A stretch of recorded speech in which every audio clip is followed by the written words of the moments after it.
and confusion. In a flash, that's all there's left of the foundations of life that have taken years to build.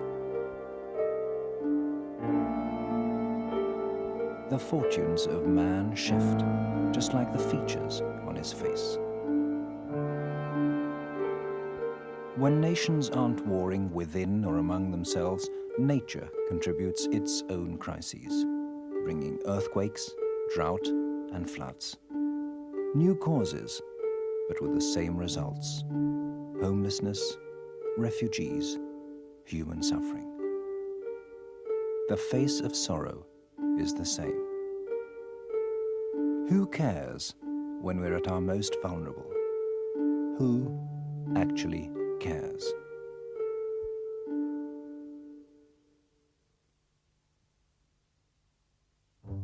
The Philippines.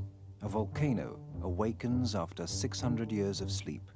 Hundreds perish, while countless others are forced to flee. Hundreds of thousands of refugees are on the move, escaping civil strife and famine in the Horn of Africa. Some find safe havens in foreign lands. Others just about make it across the closest frontier, marked for life. 25,000 perish in the Armenian earthquake catastrophe. For those who survive, life must go on.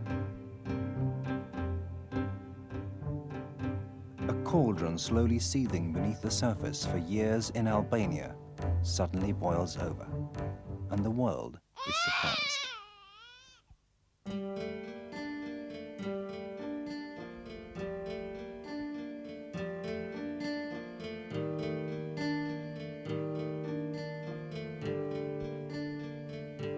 Hunger drives people away from their land into the cities, an all too widespread problem. But urban living only brings deeper misery. Hands made to till the soil have to scratch for the remains of what others have sown and already consumed. The children of the streets, they trust no one, least of all adults. Getting them to lead normal lives would be paramount to putting them in a straitjacket. They have their pride. How do you help a child who's learned to fight for life, but for whom no one has ever sung a lullaby? By dressing his wounds and helping him to cope with his life, by taking his world, his worries and concerns seriously, and by respecting him as he is.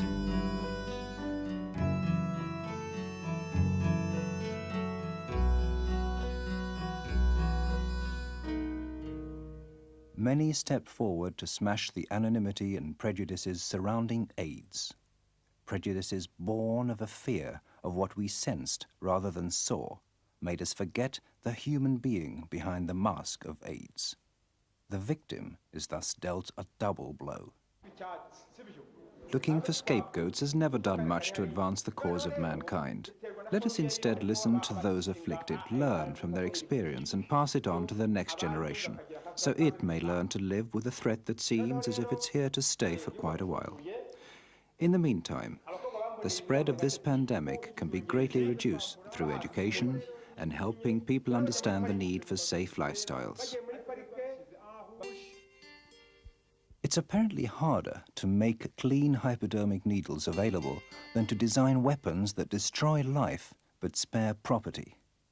While man is seeking the answer to life's deepest mysteries light years away, his children here on Earth are dying from lack of food, water, and medicines. Is saving lives that hard? Or is it just a question of imagination and willpower?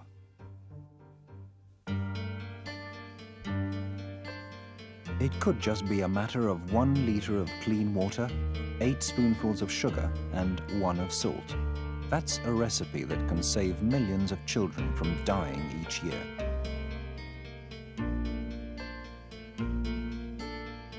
Or a matter of vaccinating against measles, diphtheria, whooping cough, polio, tetanus, and tuberculosis. Or just putting a cover on the wells to stop diseases from spreading through water. or providing safe blood. It needs to be constantly collected, tested and processed for healthy transfusions and plasma products. Volunteer donors and professional staff constantly strive to provide quality services for those in need. The Red Cross Red Crescent, according to its basic principles, shall help anyone suffering need, irrespective of race or standing, religion or political conviction. The aim is to help all who are in need and want to be helped. We give priority to the most vulnerable and helpless, and we see it as our task to speak for them and represent their interests.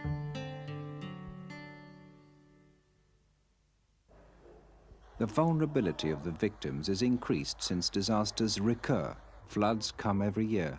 Famines are repeated in cycles. Cyclones hit the same areas regularly. Thus, we emphasize the importance of disaster preparedness. The League of Red Cross and Red Crescent Societies, founded in 1919, coordinated one of its first major operations in 1921.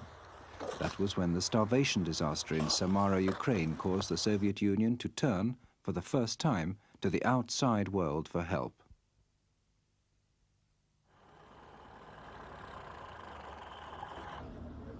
The Red Cross Red Crescent never relies on second-hand information. It's always there, on the spot, not at some safe and secure place a few miles away or on the other side of the world. First-hand information is compared to information from other relief agencies, all in order to arrive at the best possible solution. Efficient relief work, emergency or long-term, has to stem from the local people, their experience and their conditions. Today there are volunteers and staff working at National Red Cross and Red Crescent societies in about 150 countries. Those local people know their country and their culture. They are the ones who make the first and basic assessment of aid requirements. All our national societies jointly assist each other through the League of Red Cross and Red Crescent Societies based in Geneva, Switzerland. The League's been in existence for over 70 years and has been able to develop its role as global coordinator for all its member societies. It works with the International Committee of the Red Cross, with governments, NGOs and other good forces working to help those in need. Cooperation is the key here, not competition.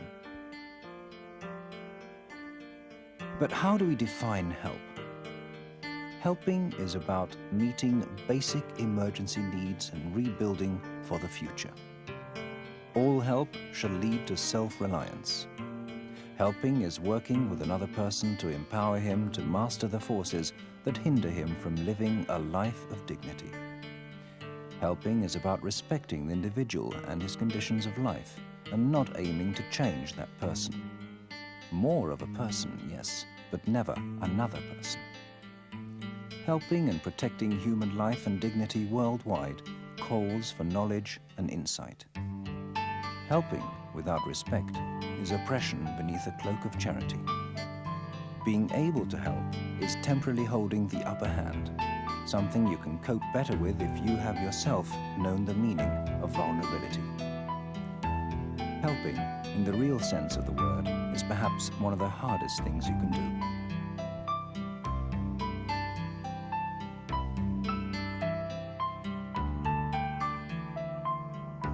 We have a dream, respect for every individual and his values, but always with our feet on the ground.